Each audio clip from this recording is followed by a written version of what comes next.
Hello everyone, how are you? कैसे हैं आप सब? जैसे कि पिछला पार्ट में हमने वैदिक काल के बारे में जाना, उसके हर एक ऑब्जेक्टिव क्वेश्चन जो पूछे जा सकते हैं वैदिक काल से, उसको हमने डिस्कस कर लिया है। तो इस पार्ट में हम देखेंगे कि वैदिक काल के समय में कौन कौन सी नदियाँ थी, उसमें कौन कौन सी नदियाँ थी जो कि उस समय के लिए एक जीवन देने का काम करती थी, क्योंकि उस समय नदियों पर ही लोग आधारित थे पानी के लिए ज़्यादातर। तो उस समय की नदियों के बारे में जानते हैं। उसके साथ साथ हम देखेंगे कि उस समय के कौन कौन से देवता थे जो कि प्रचलन में थे, सबसे ज़्यादा प्रचलित थे और सबसे ज़्यादा उनको पूजा जाता था। तो उसके बारे में जानते हैं इस वीडियो के माध्यम से। सबसे पहले अगर हम बात करें तो वैदिक काल की नदियों को देखते हैं कि वैदिक काल में कौन कौन सी नदियाँ थी। सबसे पहले हम अगर बात करें तो हमारे पास है उस समय की थी पुरुषनी नदी, जिसको हम अभी के समय में कौन सा नाम से जानते हैं तो रावी नदी कहते हैं, पुरुषनी नदी। दूसरा था शत्रुदी नदी, जिसको हम सतलज नदी कहते हैं।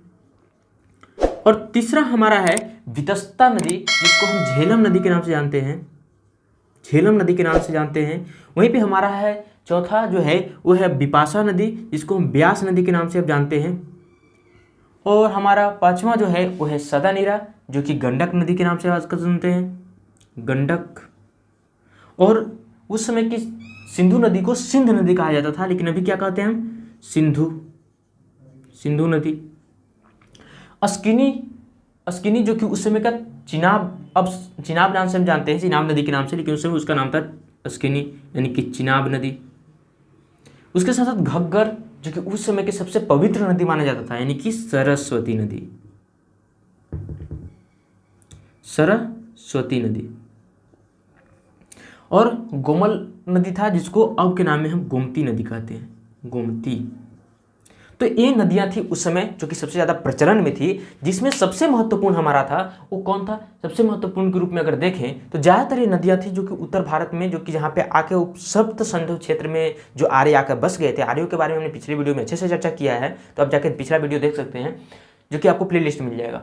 पुरुषनी की अगर बात करें, रावी नदी, सतलज नदी, झेलम नदी, व्यास नदी, यानी कि पुरुषनी, शत्रुदी, वितस्ता या विपाशा नदी, ये सभी नदियाँ कहाँ पे, उत्तर भारत में, जो कि 5 नदियों का क्षेत्र जिसे हम पंजाब के नाम से जानते हैं, उस क्षेत्र में जो है ये सभी नदियाँ देखने को मिलती है, जो कि उत्तर भारत में है।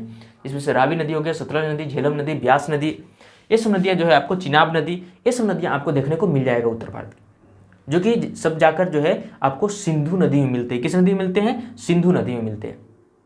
ये सब सिंधु के सहायक नदी है, कौन, रावी, सतलज, झेलम, व्यास और आपको चिनाब नदी। तो ये सब नदियाँ जो है कहीं ना कहीं आपको ऑब्जेक्टिव में ये सब प्रश्न पूछे जा सकते हैं, इसलिए आपको इन नदियों का नाम याद में रखना है। पुरुषनी यानी कि रावी नदी, शत्रुदी यानी कि सतलज नदी, वितस्ता यानी कि झेलम नदी और विपाशा यानी कि व्यास नदी।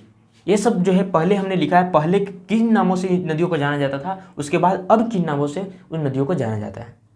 तो ये है आपको ऑब्जेक्टिव के लिए इंपॉर्टेंट क्वेश्चन आपको आ सकते हैं, तो इसको ध्यान में आपको रखना है। उसके बाद हम देखते हैं कि उस समय कौन कौन से देवता थे जो कि प्रचलन में थे, जिनकी सबसे ज़्यादा उस समय प्रचलन में रहते थे और जिनकी पूजा ज़्यादा की जाती थी। तो उस समय की अगर देवता की बात करते हैं तो उसके बारे में हम देख लेते हैं कि वैदिक काल यानी कि जब आर्य आए, जब वेद को लिखा गया, उसी को हम वैदिक काल कहते हैं। और उस वैदिक काल में कौन कौन से देवता प्रचलन में रहे उसके बारे में भी जानना जरूरी है, क्योंकि वहाँ से भी आपको क्वेश्चन पूछे जा सकते हैं कि कौन सी देवता को कितनी बार चर्चा में रहा, कितना बार चर्चा देखने को मिलती है, तो उसको भी ध्यान में रखना है। यानी कि वैदिक काल के देवता, वैदिक काल के देवता कौन कौन से देवता थे। सबसे पहले अगर हम बात करें तो उस समय के सबसे प्रमुख और सबसे प्रचलित जो देवता थे वो थे इंद्र, जो कि आप उधर वैदिक काल में देखे थे, प्रजापति भी थे। इंद्र सबसे प्रचलित देवता थे।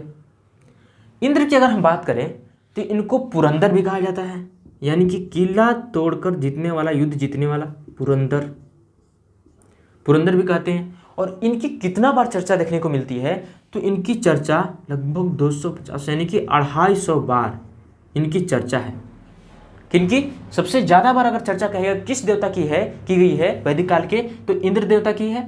और कितना बार, 250 बार। पुरंदर भी इनको कहा जाता है। और एक किसके देवता हैं तो इनको माना जाता है कि वर्षा और युद्ध के देवता, वर्षा और युद्ध के देवता, उससे भी इनको माना गया। अब दूसरे नंबर पे हमारे हैं कौन से देवता होंगे, गेस कीजिएगा जरा। तो दूसरे नंबर के उस समय के जो सबसे प्रचलित थे वो थे हमारे अग्निदेव।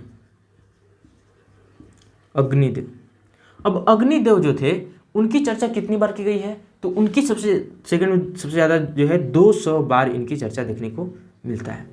किनकी, अग्निदेव की। तीसरे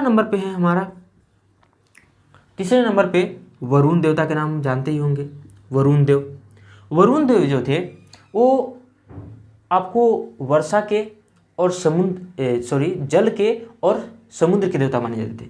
किसके, जल के और समुद्र के देवता कौन थे, वरुण देव।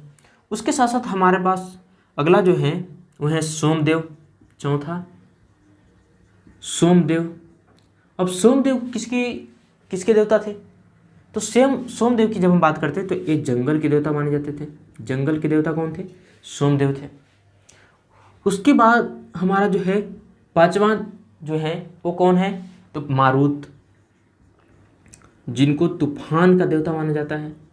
तूफान के देवता कौन थे, तूफान, आंधी तूफान या फिर जो प्रलय आता है इसके कौन थे, तो ये सब के देवता जो थे मारुत।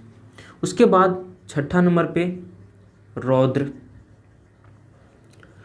जो कि रौद्र से ही सुने होंगे, रौद्र रूप धारण कर लिया, यानी कि एक तरह से कह सकते हैं गुस्सा का, यानी कि जो विनाश का, ये सब के जो देवता थे वो आपको रौद्र देव थे। अब इनको जो है पशुओं को भी देवता माना जाता, पशुओं की भी ये देवता थे। पशुओं के देवता कौन थे, रौद्र। उसके बाद जो है ये प्रमुख जो है देवता थे जिनके बारे में जो है चर्चा ज़्यादातर देखने को मिलता है, इनसे आपको प्रश्न आपको पूछे जा सकते हैं। तो इंद्रदेव, जिनको पुरंदर कहा जाता था, यानी कि किला तोड़कर जीतने वाले जो हो गए, इनकी चर्चा कितनी बार की गई है, तो 250 बार। वर्षा और युद्ध के देवता ये थे। और हमने पिछले पार्ट में देखा था कि इंद्रदेव जो कि वैदिक काल अगर पूछता है तो इंद्रदेव सबसे प्रचलित देवता थे, लेकिन अगर वहीं पे उत्तर वैदिक काल पूछता है तो वहाँ पे प्रजापति जो कि प्रचलित उस समय के हो गए थे। उसके बाद जो है अग्नि, जिनकी चर्चा कितनी बार, 200 बार किया गया है। वरुण देवता जो जल या समुद्र के देवता माने जाते हैं। वहीं पे सोमदेव जो कि जंगल के देवता माने जाते हैं, और मारुत जो कि तूफान के देवता हैं, रौद्र जो कि पशुओं के देवता। तो इस प्रकार से उस समय की नदियों के बारे में और उस समय के कौन कौन से देवता प्रचलित थे और कौन कौन सी नदियाँ प्रमुख थी जिस सप्त समुद्री क्षेत्र में आर्य आकर बस गए थे, उन सप्त सिंधु यानी कि 7 नदियों वाला क्षेत्र के बारे में भी हम लोगों ने चर्चा कर लिया।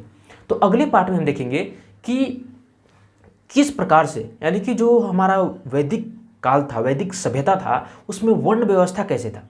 उसके साथ साथ देखेंगे कि उस समय की सामाजिक व्यवस्थाएं कैसी थी, कैसे लोग रहते थे, किस प्रकार की व्यवस्थाएं थी। तो इस सभी के बारे में अगली वीडियो में चर्चा करेंगे। इस पार्ट के लिए इतना ही, मिलते हैं अगले वीडियो फिर से। थैंक यू, धन्यवाद।